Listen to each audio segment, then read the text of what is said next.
Hello YouTube on this fine summer's day we're having. Wow. Welcome to my video called The Problem with White Ghetto Girls. Now, know this first. I'm not here to disrespect anyone or diss anyone. I'm here mainly to inform. Now, Friday, I met a bunch of girls that fit the description of being white ghetto girls. I'll come to the description at the end of the video. Excuse me. Sorry about that. I do apologize. Now, the problem with a lot of white ghetto girls is they don't realize that a lot of times they're racist towards black people, but in reverse. This is far from their intentions, but they do tend to be racist without realizing. I'll explain what I mean. We'll explain what I mean by racist in reverse, because it's going to sound crazy at first until I explain it. Now, in their minds, black people come in three flavors. Either a UK hoodie sort of street thug, or an American gangster type, which is very similar, or a Jamaican yardie.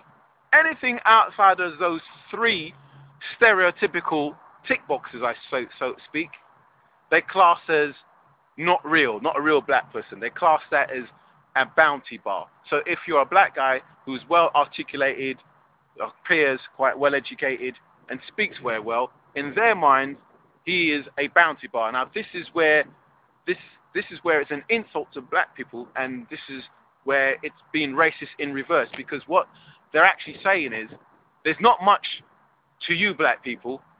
You only come in those three tick boxes. You're not very varied. You're not very diverse.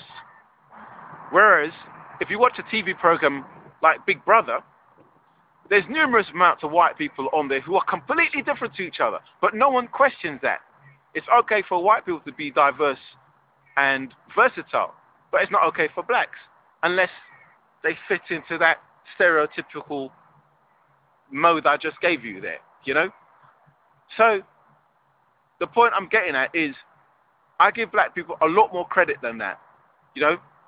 We are much more diverse than that. A black man in Nigeria is going to be different to a black man in London. A black man in London is going to be different to a black man in New York. A black man in New York is going to be different to a black man in Jamaica. Same way, a white man from Paris is going to be different to a white man in London. A white man from London is going to be different to a black man in the southern states of America. A white man in the southern states of America is going to be different to a black man in New Zealand or Australia. See my point? So, what constitutes a bounty bar, in my opinion, is a black person who has an anti-black or anti-Afrocentric point of view, i.e., he doesn't care about black history, he or she doesn't care about the struggles of black people over the years, and they don't care about any black achievement or history, heritage,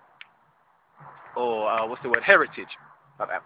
And if there's a white racist policeman giving a black person problems, they're more than likely going to side with a white policeman. This, in my book, constitutes as being a bounty bar, being black on the outside, white on the inside, but a negative white on the inside, right? Because that implies that being white and being any form of white is bad. So that's also racist, but it emphasizes the negative type of white person. So because someone's articulated and educated does not make him a bounty bar. There's a lot more to us than what you give us credit for. If I was to say to most of you white ghetto girls, who is Mary Seacole? You probably wouldn't know who that is. If I said to you, name me a couple of black inventions, you probably couldn't do that. If I tell you to name me some historical black accounts in the Bible, you probably couldn't do it. I've probably forgotten more black history than all of you will ever learn in your whole of your life. You see? But I don't fit the stereotype black guy that you aspire to, you know.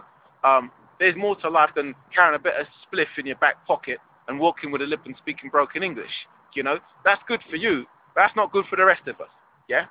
So, this is only to inform you and open your minds up. See, face to face, you would tell me, no, I don't think that, but your action says otherwise. Like on Friday, a white ghetto girl will say that I was a bounty bar. When I said to her, well, explain, why am I a bounty bar? She couldn't even articulate that, what she was accusing me of. And when I was in a friend's house, I was stretching. and they found it strange as a black guy. Listen to this. They were the audience in my show as a performer. My performance consists of breakdancing, light acrobats like handstands. I hold my body up on one hand. I dance on roller skates, right? Just 2 of my dance moves uses 10 times more energy than any of those girls do in just whining, standing up and whining. So obviously, after doing a performance like that, anybody with half a brain would realize, of course, your body's going to be suffering from muscle fatigue. So I asked their friend whose house it was, is it okay if I stretch on your carpet because I'm aching? Fine. And they thought that, oh, I looked gay, or that's not something that black men would. But they're so sick, they don't realize, well, obviously doing that performance, your body's going to ache, of course. You see, do you see what I've got to put up with? Do you see the lack of it? Do you see why I need to make this video? Because unfortunately, you know, a lot of them are not very well educated. They don't bring anything to the table. When I said to them, I'm writing a book, it just seemed went over their head. So, anyway, enough of that, enough waffling. So that's the long and short of it. What is a white ghetto girl? She tends to dress urban street fashion, big hoop earrings or thick earrings. She emulates a particular type of black woman. She tends to be quite confrontational, quite aggressive, and she tends to listen to music such as dancehall, bashment, and R&B. That is the description of a white ghetto girl. And the top of guys she tends to date your street, thuggy, hoodie sort of guys. And most of the time they're potentially predominantly black. That particular type of black men she tends to date. So this is my message to you, white ghetto girls. Do yourself a favor. Go to the library, read some books, watch some documentaries, learn a bit about the world and about different people in it. And don't pigeonhole people, because you're being racist and narrow-minded in reverse. This is for your benefit. Thank you very much. Bye.